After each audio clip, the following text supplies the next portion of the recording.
नमस्कार दोस्तों, कैसे हैं आप सभी। आज का दिन 15 मई 2020 अंतर्राष्ट्रीय परिवार दिवस। आशा करता हूँ कि आप सभी अपने परिवार के साथ खुश होंगे, सुरक्षित होंगे और स्वस्थ होंगे। चलिए आज का करंट अफेयर शुरू करते हैं हमारे यूपीएससी नोट्स के साथ और द हिंदू न्यूज़पेपर के एनालिसिस के साथ। तो हमारा आज का पहला पॉइंट है, कोविड-19 महामारी के प्रति भारत की प्रतिक्रिया की सहायता के लिए यूएस ने centre for disease control and prevention CDC ने $3.6 मिलियन के लिए प्रतिबद्ध किया है। इसका मतलब ये है कि हमारा जो कोविड-19 जो महामारी अभी चल रहा है हमारे देश में, उसके लिए ये सीडीसी ने $3.6 मिलियन का प्रतिबद्ध भारत को किया है कि वो पैसा देगा और अपने सुरक्षा के लिए आप अपने मतलब राज्य के लिए, अपने देश के लिए जो भी आप कदम उठाएं उसके लिए सहायता कर रहा है। चलिए आइए नेक्स्ट पॉइंट में चलते हैं। हाल ही में Indian council for culture relation संगठन ने कोविड-19 के खिलाफ भारत की लड़ाई को मजबूत करने के लिए यूनाइटेड वी फाइट गीत लॉन्च किया है। यह कोरोना वायरस के लड़ाई के लिए इन्होंने एक गीत लॉन्च किया है, यूनाइटेड वी फाइट उसका नाम है। ये Indian council for culture relation के द्वारा, संगठन के द्वारा ये किया गया है। आइए अब तीसरे पॉइंट पे बात करते हैं दोस्तों। भारतीय खेल प्राधिकरण SAI sports authority of India ने परीक्षण पोस्ट लॉकडाउन को फिर से शुरू करने के लिए SOP तैयार करने के लिए समिति बनाई है। SOP का मतलब होता है स्टैंडर्ड ऑपरेशन प्रोसीजर।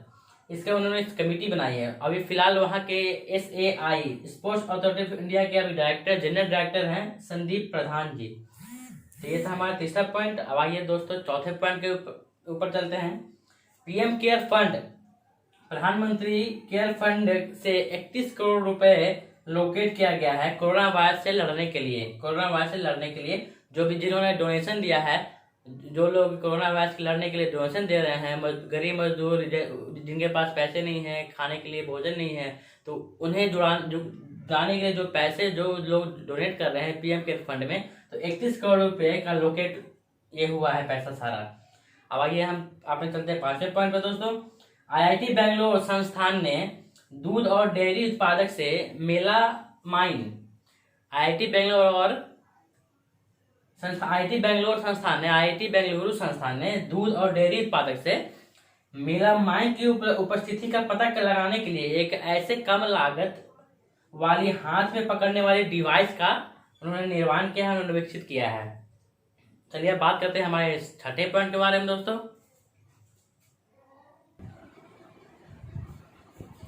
तो आइए हम बात करते हैं अपने छठे पॉइंट पे।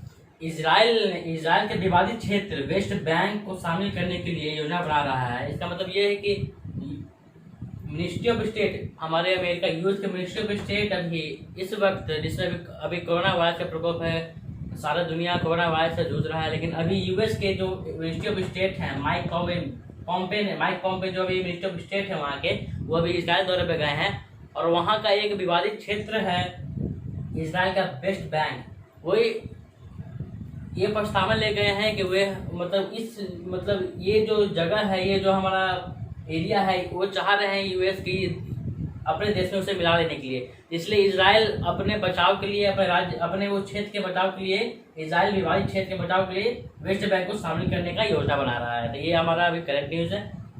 हमारा नेक्स्ट पॉइंट है, भारतीय थल सेना ने परीक्षण के आधार पर नागरिकों के लिए 3 साल का स्वैच्छिक सेवा को लागू करने का प्रस्ताव रखा है। अभी बेरोजगारी बहुत बढ़ी हुई है, इस कारण भारतीय सेना ने सरकार से यह मांग की है कि हमें उस टूर ऑफ ड्यूटी का एक उन्होंने योजना बनाया है कि इसमें वैसे व्यक्ति जो देश प्रेमी हैं, जो आर्मी ज्वाइन करना चाहते हैं, उन लोगों को भर्ती किया जाए, ट्रेनिंग दिया जाए, साथ में सेवा करने का मौका दिया जाए।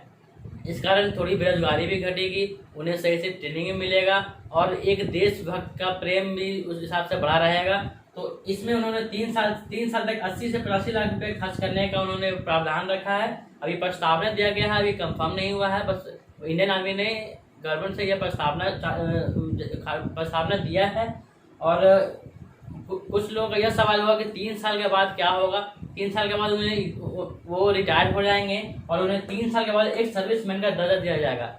इन फ्यूचर अगर वो किसी भी नौकरी में अगर जाना चाहते हैं तो वो अपने एक सर्विस मैन के थ्रू, कोटा के थ्रू वो ज्वाइन कर सकते हैं किसी भी कोई भी नौकरी।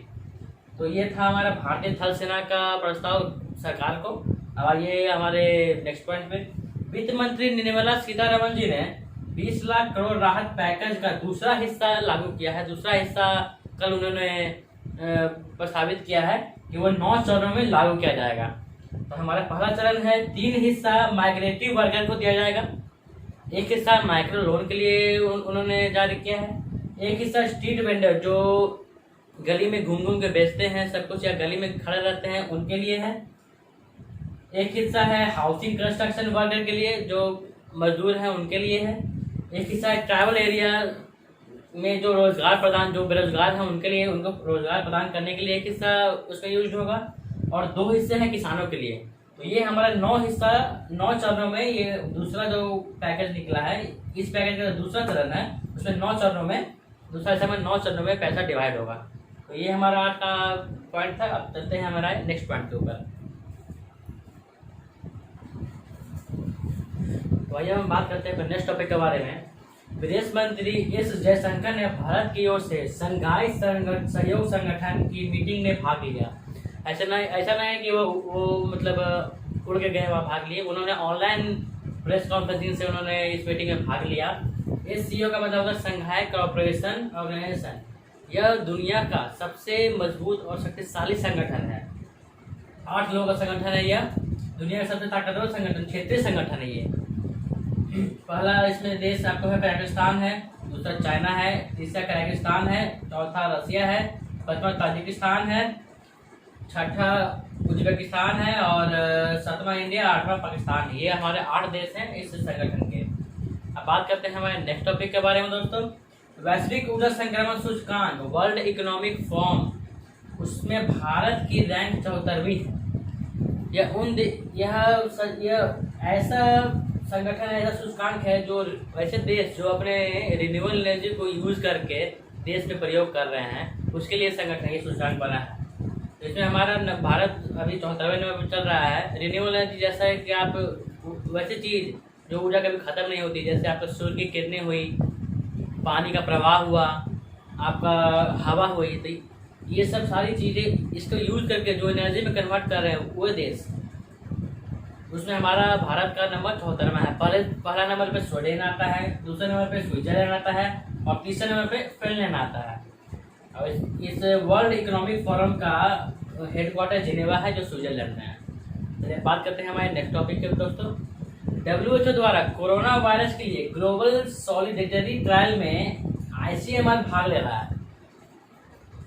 यह वह हिस्सा है जिसमें कि कोरोना वायरस को लेकर दवाइयों की टेस्टिंग की जा रही है। जगह जगह से सैंपल भेजे जा रहे हैं कि कौन सी दवाई काम आएगी, कौन सी दवाई फाइनलाइज होगी कि कोरोना वायरस के लिए काम आए।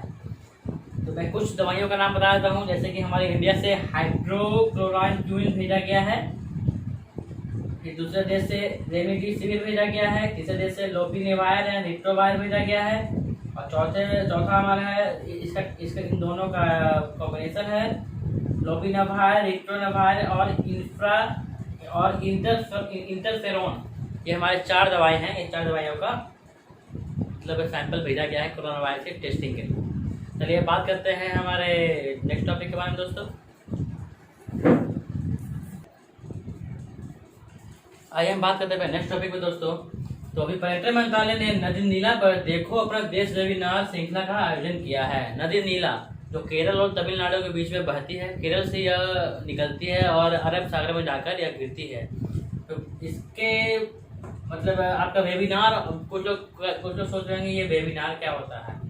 तो जैसे सेमिनार होता है उसी तरह का वेबिनार होता है। तो सेमिनार जैसे कि सेमिनार हुआ कि आप वहाँ पे सामने बैठकर फिजिकली वहाँ आप सारा मीटिंग अटेंड कर रहे हो। वेबिनार होता है ऑनलाइन, ये ऑनलाइन होता है। सेमिनार आपका ऑफलाइन हो गया और वेबिनार आपका ऑनलाइन हो गया कि ऑनलाइन वीडियो कॉन्फ्रेंसिंग के थ्रू आप जो मीटिंग करते हैं उसे वेबिनार कहा जाता है।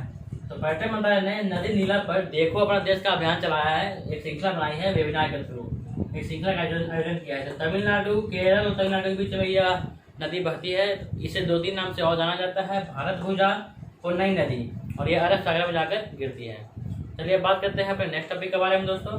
तो भारत और मध्य एशिया, इंडिया और सेंट्रल एशिया के बीच सर्वश्रेष्ठ हवाई अड्डे का पुरस्कार, ये आपका जो स्काई ट्रैक्स अवार्ड मिला है बेंगलुरु एयरपोर्ट को मिला है। भारत और मध्य एशिया के सर्वश्रेष्ठ क्षेत्रीय हवाई अड्डे के लिए बेंगलुरु हवाई अड्डे को स्काई ट्रैक्स अवार्ड 2020 प्रदान किया गया है। तो यह बहुत बड़ी खुशखबरी की बात है दोस्तों कि हमारे इंडिया के बेंगलुरु एयरपोर्ट को यह अवार्ड प्रदान किया गया है। बेंगलुरु एयरपोर्ट का पूरा नाम है कैंपेगौड़ा अंतर्राष्ट्रीय हवाई अड्डा। इंडिया में, ये पूरे वर्ल्ड में ये एयरपोर्ट अभी 68 नंबर पे आता है और पहले नंबर पे सिंगापुर का Changi airport, Changi international airport आता है भाई दोस्तों। चलिए बात करते हैं नेक्स्ट टॉपिक के बारे में दोस्तों। भारत सरकार ने पंजाब और हरियाणा को चावल की सीधी बुआई के लिए प्रोत्साहित किया है, क्योंकि देखिए चावल की बुआई इस तरह की होती है दोस्तों कि पहले पौधे नर्सरी में उगाए जाते हैं, जो बीज होती है उसे नर्सरी में बोया जाता है। जब वो पौधे छोटे छोटे पौधे बन जाते हैं तो फिर इसे वहाँ से निकाल कर खेतों की बुआई की जाती है, तब वो धान निकलता है।